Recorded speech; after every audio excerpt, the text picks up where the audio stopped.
눈물 없이 읽기 어려웠다고 얘기했던 박정희 대통령 관련한 기사가 있습니다. 동아일보 기사인데 제목은 쿠데타 왜 했나? 박 대통령에 물어보니 라는 제목이고요. 부제는 박정희 전 대통령 통역관 백영훈 씨에게 듣는다 라는 제목입니다. 자, 내용을 좀 읽어볼게요. 18대 대통령 선거에서 박근혜 대통령에게 몰표를 던진 50대 이상 유권자들은 박정희 전 대통령의 경제개발 시대를 경험했던 사람들이다. 사람들은 딸 박근혜 대통령을 통해 아버지 세대가 이룬 경제 기적의 역사라는 과거를 보는 동시에 새 대한민국의 미래를 보고 싶어한다. 그런 한편에서는 최근 법원의 긴급조치위원 판결 등 독재시대 민주화에 대한 재평가도 이루어지고 있다. 그동안 우리 사회를 관통해왔던 상반된 가치와 관점들이 한꺼번에 혼재되어 나타나고 있다는 느낌이다. 우리 사회는 지금 좌냐 우냐, 보수냐 진보냐 하는 이념 갈등과 함께 성장이냐 복지냐, 안보냐 경제냐 하는 논란에 세대 간의 갈등까지 있다. 많은 사람이 사회 통합을 바라는 것은 이 때문이다. 화합만이 통일시대라는 새로운 미래를 열 수 있다. 저명한 역사학자 에드워드 칸은 역사란 현재와 과거와의 대화라는 말을 남겼다. 현재 시점에서 우리가 미래 역사로 전진하려면 과거와의 대화가 필요하다. 그 출발점은 박정희 시대여야 할 것이다. 삼성이 소니를 이기고 현대자동차가 세계를 휩쓸고 문화, 스포츠, 한류가 세계를 강타하고 있는 요즘 우리가 갖고 있는 힘은 무엇이고 우리 내부에 있는 갈등은 무엇이고 우리의 부족한 점은 무엇인지 정리할 때가 됐다. 우리는 거기서 얻는 교훈으로 미래로 가는 엔진의 힘을 재충전해야 한다. 전쟁 이후 잿더미라는 절망과 좌절 속에서 우리가 어디서 어떻게 시작했는지 스스로 돌아보려면 초심에서부터 출발하는 것이 필요하다. 박정희 전 대통령의 처음을 보았던 사람으로 1964년 말 서독 국빈 방문에 통역관으로 따라간 백영훈 당시 중앙대 교수가 있다. 당시 박 대통령을 가장 가까운 거리에서 지켜본 그는 가난한 조국을 후대에게 물려주지 않겠다는 집념으로 가득했던 젊은 박정희를 생생하게 기억하고 있었다. 그리고 지하 1000m의 갱도에서 목숨 바쳐 일했던 파독 광부들과 동양에서 온 천사라는 말을 들으며 헌신했던 파독 간호사들이야말로 오늘의 대한민국을 이룩한 초석이라고 말한다. 1961년 5월 16일 군대를 앞세워 집권한 박정희는 하면 된다는 의지만 확고하면 무엇이든 이룰 수 있다고 믿었다. 하지만 경제는 의욕만 갖고 되는 일이 아니었다. 집권하며 내걸었던 공약대로 절망과 기하선상에서 허덕이는 민생고를 해결하고자 하는 열망은 강했지만 안타깝게도 돈이 없었다. 5.16 군사정변 직후인 1961년 11월 미국의 원조를 기대하고 존 F 케네디 대통령을 찾아간 그는 문전박대당한다. 미국 측에서 보기에 준비해 들고 간 사업계획서들이 황당하기도 했지만 당시 케네디 정부는 5.16 군사정변 자체를 곱지 않은 눈길로 보고 있었다. 거기다 한국에 돈을 빌려주면 쿠데타를 인정하는 꼴이 되고 이로 인해 아시아 전체로 쿠데타가 파급될지 모른다고 생각했다. 그 무렵 베트남, 말레이시아, 필리핀에서 연이어 쿠데타 조짐이 일고 있었다. 미국 금융기관들도 야박하게 퇴짜를 놓기는 마찬가지였다. 겉으로는 무상 원조를 주고 있는 나라에 차관까지 주는 것이 말이 안 된다고 했지만 속으로는 한국의 미래를 불신하고 있음이 역력했다. 미국 다음으로 기댈 수 있는 나라는 일본밖에 없지만 국교도 없는 나라에 어떻게 돈을 빌려주느냐고 하니 할 말이 없었다. 박정희는 새로운 나라를 주목하고 있었으니 바로 라인강이 기적으로 불리며 신흥 강대국으로 부상하고 있던 서독이었다. 서독 경제는 1950년부터 매년 연평균 8%대의 실질 성장률을 기록하고 있었다. 우리처럼 분단 국가의 아픔, 패전의 상처를 딛고 당당하게 일어서는 서독의 모습을 보며 박정희는 우리도 전쟁의 잿더미에서 한강의 기적을 이뤄보자라는 각오를 갖게 되었다. 박정희 군사정부는 1961년 11월 말 정래역 상공부 장관을 주축으로 차관 교섭 사절단을 구성해 서독으로 보내기로 했다. 그런데 주독 대사관에도 사절단에도 독일어를 할 줄 아는 사람이 없었다. 수소문 끝에 알아보니 이승만 대통령 시절 국비 유학생으로 서독에서 경제학 박사학위를 받고 귀국한 독일 경제학 박사 1호 배경훈 씨가 안테나에 걸렸다. 그는 중앙대 교수로 재직하고 있었다. 백 원장은 사절단의 공식 통역관으로 합류한다. 사절단은 서독에 도착하긴 했지만 관료들 중 누구도 한국 사람들을 만나주려 하지 않았다. 당시 우리 처지는 지금으로 치면 아프리카 최빈국 같은 나라였다. 듣도 보도 못한 가난한 나라에서 차관 교섭 사절단이라고 갑자기 찾아와 돈을 빌려달라고 하면 누가 만나주겠는가.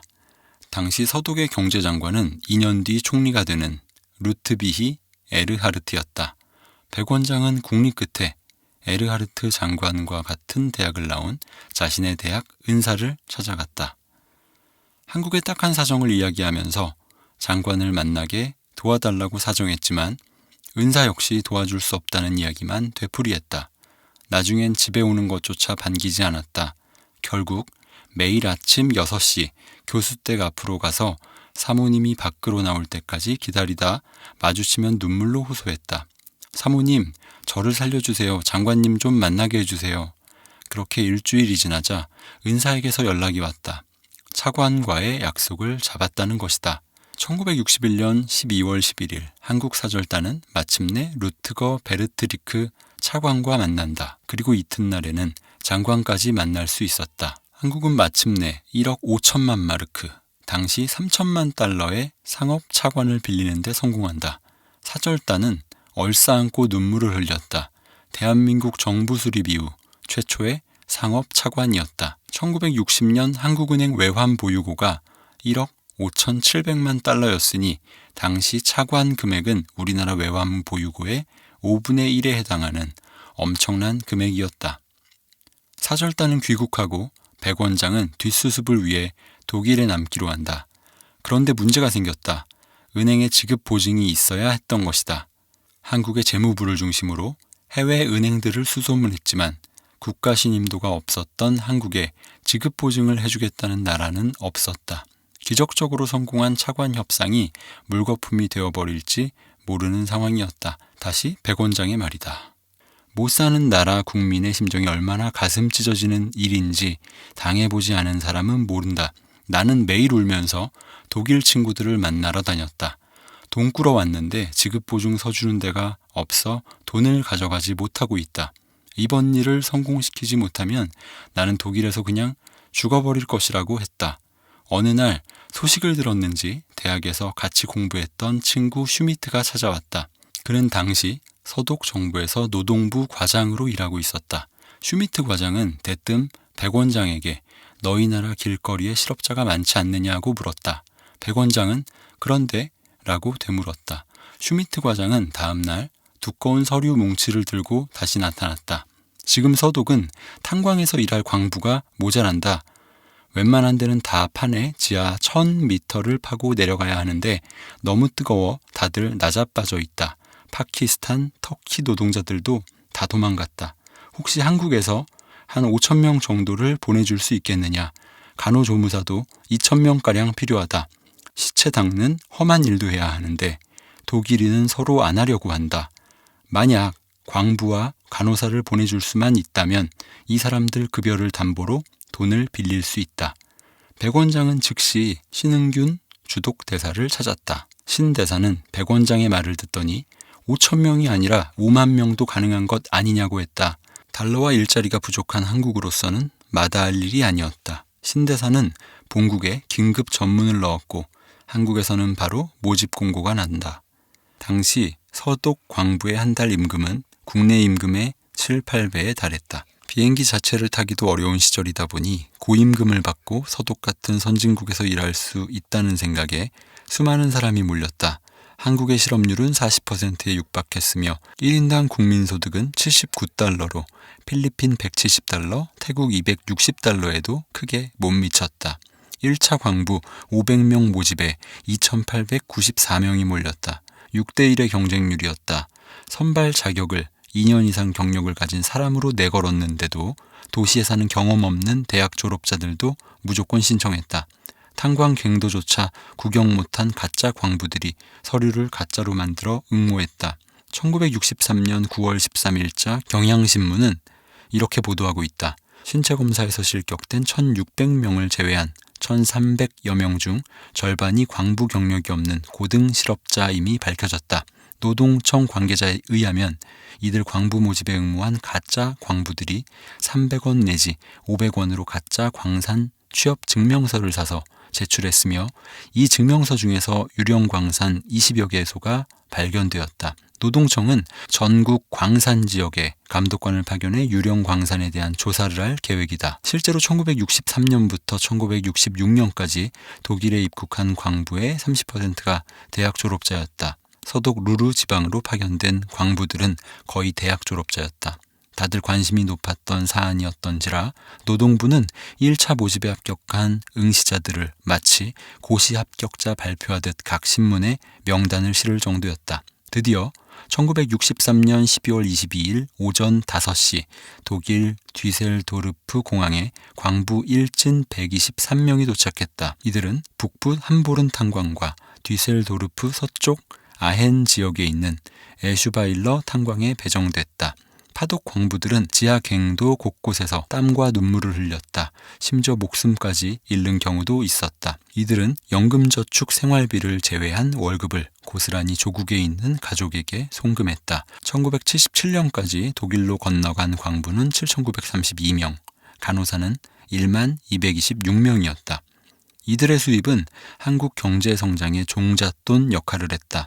이들이 한국으로 송금한 돈은 연간 5천만 달러로 한때 한국 국민 총생산의 2%에 달했다. 광부와 간호사들의 파독 계약 조건은 3년간 한국에 돌아갈 수 없고 적금과 함께 한 달 봉급의 일정액은 반드시 송금해야 한다는 것이었다. 이들의 급여는 모두 독일 코메르츠방크를 통해 한국에 송금됐다. 이 코메르츠방크가 지급 보증을 서서 차관 도입이 이루어진 것이다. 우여곡절 끝에 차관 미션을 성공적으로 완수한 백 원장은 지친 몸을 이끌고 귀국한 뒤 다시 중앙대 교수로 복직한다. 3년이 흐른 1964년 말 백 원장은 다시 한번 박정희 대통령의 급작스러운 호출을 받는다. 박 대통령은 그 전해인 1963년 10월 군정을 끝내고 민간인 자격으로 대통령 선거에 출마해 15만 표라는 근소한 차로 윤보선 후보를 누르고 제3공화국 대통령이 된 터였다. 박 대통령은 백 원장을 현관까지 나와 기다려 맞았다. 그러면서 그에게 한 번만 더 도와달라고 부탁한다. 서독 하인리 루이부케 대통령이 박 대통령을 국빈 자격으로 초청했는데 통역관이 되어달라는 것이었다. 서독으로 떠날 날만 기다리고 있던 어느 날이었다. 청와대 회의가 있다고 해서 가보니 다들 심각한 표정이었다. 서독으로 갈 비행기가 없다는 거였다. 당초 5만 달러를 주고 20일 동안 미국의 노스웨스트 에어라인에서 비행기를 빌렸는데 미 의회가 쿠데타로 집권한 한국 군인이 미국 비행기를 이용하면 다른 나라를 자극한다고 갑자기 취소해버리고 만 것이다. 독일 방문 열흘 전이었다. 백 원장은 그 자리에서 대통령 특사로 임명됐다. 당장 서독으로 날아가 서독 정부에 비행기를 제공해달라고 부탁하라는 것이었다. 백 원장은 국리 끝에 일제강점기 때 독일에서 유학했으며 제3공화국 초대 총리를 지내고 물러난 최두선 전 동아일보 사장에게 부탁하여 함께 서독으로 날아갔다. 최 전 사장은 독일에 두터운 인맥을 갖고 있었다.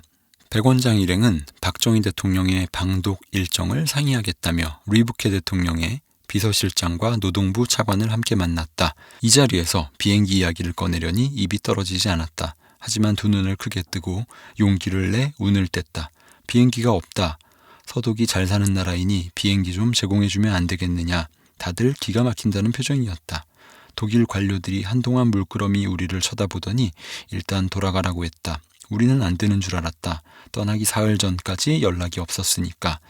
그러다 떠나기 직전 비행기를 제공하겠다는 연락이 왔다. 결국 1964년 12월 3일 홍콩을 경유해 서독으로 들어가는 루프트한자 여객기가 경로를 변경해 서울에 착륙했다. 박 대통령이 그 비행기를 타고 독일에 갔다. 대통령 전용기가 아니라 일반 사람들이 타는 상용 노선에 취항 중이던 비행기에 급히 타게 된 것이다. 박 대통령은 홍콩, 방콕, 뉴델리, 카라치, 카이로, 로마, 프랑크푸르트를 거쳐 쾰른 공항까지 무려 28시간이나 걸려 독일 땅을 밟을 수 있었다. 당시 우리나라 사람들이 얼마나 가난하고 해외 경험이 없었는지는 비행기에 등장했던 조선일보 정치부 이자원 기자의 회고에 잘 나와 있다. 대통령과 장관들은 1등석에 타고 다른 일행은 이코노미석에 탔다. 화장실에 가보니 이상하게 생긴 물건이 거울 앞에 있었다. 이게 무슨 용도냐를 두고 논란이 일었다. 그때 여기자로 유일하게 수행기자로 포함됐던 한국일보 정광모 기자가 물비누라고 설명해줘 실소를 금치 못했다. 기자들도 국제적 촌놈이었고 대통령 일행도 참 초라한 행차였다. 기내의 박 대통령 표정도 밝지는 않았다. 박 대통령이 서독의 국빈 자격으로 초청된 데에는 이유가 있었다. 그 전의 말부터 파견되기 시작한 서독의 광부들 때문이었다. 백 원장의 설명이다.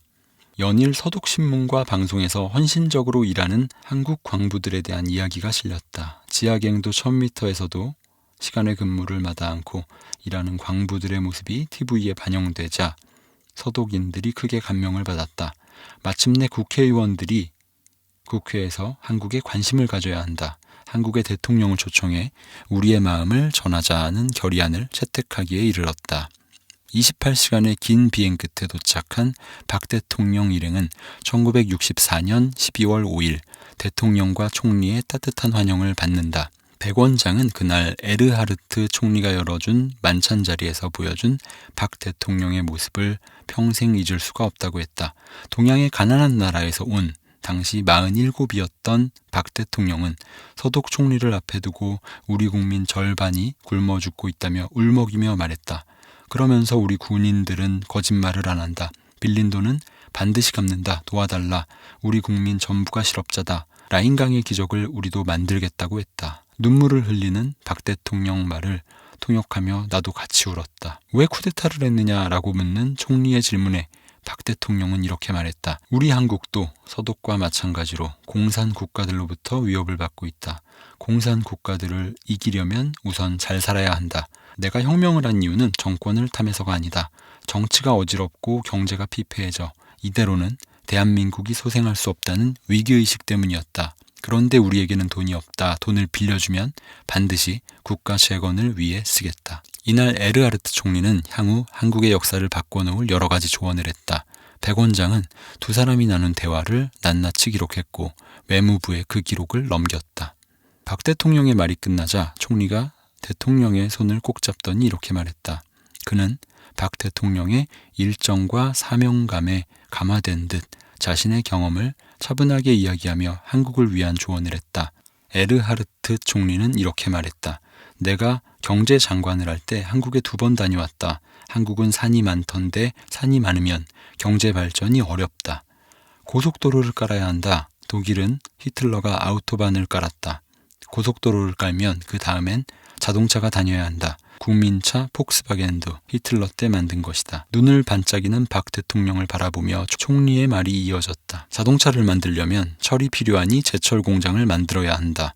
연료도 필요하니 정유 공장도 필요하다. 경제가 안정되려면 중산층이 탄탄해야 하는데 그러려면 중소기업을 육성해야 한다. 우리가 돕겠다. 경제 고문을 보내주겠다. 실제로 박 대통령 귀국 이후 서독은 5명의 경제 고문을 한국으로 보냈다. 독일 초대 경제부 장관을 지낸 에르하르트 총리는 이런 점에서 우리에게 은인과 같은 존재다. 당시 박 대통령을 만났을 때 서독 2대 총리를 재임하고 있던 그는 전쟁의 폐허에서 허덕이던 독일인들에게 모두를 위한 변명을 슬로건으로 내걸고 독일 경제를 일으켰다. 이날 그는 또 박 대통령에게 일본과도 손을 잡아라는 파격적인 조언도 했다. 독일은 프랑스와 16번을 싸웠다. 독일 사람들은 지금도 프랑스에 한이 맺혀 있다. 하지만 2차 세계대전이 끝난 뒤 우리 콘라드 아데나우어 총리가 프랑스 드골 대통령을 찾아가 악수했다. 한국도 그렇게 했으면 좋겠다. 그것이 공산주의를 막는 길이기도 하다. 백 원장은 박 대통령이 그 이야기를 듣더니 환한 표정으로 우리는 일본과 싸운 일이 없다. 매일 맞기만 했다고 하자 에르하르트 총리는 지도자는 미래를 봐야 한다고 답했다고 전했다. 에르하르트 총리의 말은 결국 이듬해인 1965년 한일협정 체결로 결실을 보게 되었다. 이날 두 사람의 대화는 한국 역사에서 매우 중요한 계기가 된 셈이다. 이날 에르하르트 총리는 박 대통령의 손을 마주잡으며 자리에서 일어났다. 그리고 회담 후 담보가 필요 없는 2억 5천만 마르크를 한국 정부에 제공하겠다는 파격적인 제안을 한다. 다음 날은 박 대통령이 독일의 한 공과대에서 강연을 했다. 그런데 예상외의 일이 벌어졌다. 독일 사람은 교수가 강의하러 들어오면 박수 대신 주먹으로 책상을 수차례 가볍게 두드리는데 사전에 이 이야기를 미처 대통령께 전하지 못했다. 아니나 다를까 박 대통령이 단상에 올라가자 학생들이 너도나도 책상을 두드리는 것이 아닌가. 대통령은 이 모습을 보고 야유를 한다고 생각했다. 나는 통역관이라 멀리 떨어져 있어서 제대로 설명할 수도 없고 이 양반 얼굴이 빨개졌다. 당황했는지 미리 준비해간 원고를 제대로 읽지도 못하고 있었다. 조금 있으니 학생들이 또 주먹으로 책상을 두들겼다. 그제서야 박 대통령이 무시가 아니라 경청의 의미구나 하고 눈치채고는 안심하고 원고를 제대로 읽기 시작했다. 연설을 마치고 돌아가면서 박 대통령이 내게 이 사람아 왜 그런 문화가 있다는 것을 미리 알려주지 않았나 창피당할 뻔했다고 농담조로 핀잔을 주기도 했다. 박 대통령은 가는 곳마다 한국을 도와달라고 호소했다. 그날 학생들에게 했던 연설도 우리도 여러분이 이룬 라인강의 기적처럼 한강의 기적을 만들겠다 도와달라는 거였다. 박 대통령은 리부케 대통령의 안내를 받아 한국의 광부들이 일하는 루르 탄광을 방문하기도 했다. 한국에서 온 대통령을 기다리며 선 광부들의 얼굴엔 온통 석탄이 묻어 있었고 작업복 역시 흑투성이었다. 대통령과 유경수 여사가 단상에 올랐다. 현지 광부들로 구성된 밴드가 애국가를 연주하기 시작했다. 그런데 아무도 애국가를 따라 부르지 않았다. 울음소리가 노랫소리를 덮어버린 거였다. 500여 명의 광부 등 모두 고개를 숙이고 어깨를 들먹였다. 연주가 끝나자 박 대통령이 손수건으로 눈물을 훔치고 코를 풀더니 연단으로 걸어 나갔다. 만리타행에서 이렇게 상봉하게 되니 감개무량합니다. 대통령의 준비된 연설은 여기서 몇 구절 더 나아가지 못했다. 이 구석 저 구석에서 흘러나오던 흐느낌이 통곡으로 변해가고 있었기 때문이다. 박 대통령은 아예 원고를 옆으로 밀친 뒤 이렇게 말한다. 이게 무슨 꼴입니까? 내 가슴에서 피눈물이 납니다. 광부 여러분, 가족이나 고향 생각에 괴로움이 많은 줄 알지만 비록 우리 생전에는 이룩하지 못하더라도 후손들에게만큼은 잘 사는 나라를 물려줍시다. 열심히 합시다. 나도 열심히. 결국 대통령은 말을 맺지 못하고 소리내어 울어버렸다. 그 자리에 함께한 서독 대통령도 눈시울을 적셨다. 광부들은 대통령이 탄 차 창문을 붙들고 아이고 아이고 하면서 통곡했다. 서독에서 머문 일주일 동안 박 대통령은 자동차 전용도로 아우토반을 달렸고 제철소를 견학했다. 가장 관심을 보인 것이 아우토반이었다. 나치 정권 하에서 총 연장 14,000km를 목표로 건설하기 시작해 2차 세계대전으로 중단될 때까지 3,860km를 완성시켰던 아우토반은 박 대통령이 방독할 무렵 세계에서 자동차가 가장 빨리 달릴 수 있는 도로로 유명했다. 당시 박 대통령은 서독 측 관계자에게 아우토반의 건설과 관리 방법, 소요 비용과 건설 기간, 건설 장비 등을 자세히 물었다. 결국 3년 뒤인 1967년 11월 7일 청와대 회의에서 건설부 장관에게 경부고속도로 건설을 지시하며 직접 진두지휘까지 하기에 이른다. 백 원장은 대한민국 건설을 위해 모든 것을 바쳤던 젊은 박정희를 바로 옆에서 보았던 경험이 나의 평생 삶을 이끌어준 나침반이다 라고 말한다. 당시 박 대통령을 보며 그가 나라와 국민을 위해 목숨을 걸었구나 하는 강한 인상을 받았다. 아우토반에 갔을 때 박 대통령이 중간쯤 자동차를 전부 세우더니 차에서 내려 무릎을 꿇고 땅에 입을 맞추었다. 다들 울면서 그 모습을 지켜보았다. 유 여사도 서독 방문 내내 눈물을 훔쳤다. 남편 때문에 울고 광부와 간호사 때문에 울고 백 원장은 마치 어제 일처럼 그때 일이 기억나는지 눈가가 촉촉히 젖어들고 있었다. 백 원장은 마치 어제 일처럼 그때 일이 기억나는지 눈가가 촉촉히 젖어들고 있었다. 지금의 대한민국을 만든 것은 박 대통령 혼자가 아니었다. 정든 고향을 떠나 언어도 통하지 않는 물설고 낯선 땅에서 목숨 내놓고 일한 광부와 간호사들의 헌신이 없었다면 우리는 돈도 빌릴 수 없었고 경제 발전도 없었다. 나는 오늘의 대한민국을 만든 한국인들이 정말 자랑스럽다. 이상입니다. 물론 미화된 부분이 없진 않겠죠. 하지만 큰 맥락에서 보면 굉장한 애국자였음에 틀림없다라는 것을 이 글을 통해서 확인을 할 수가 있습니다. 다들 즐거운 하루 되십시오. 이상입니다.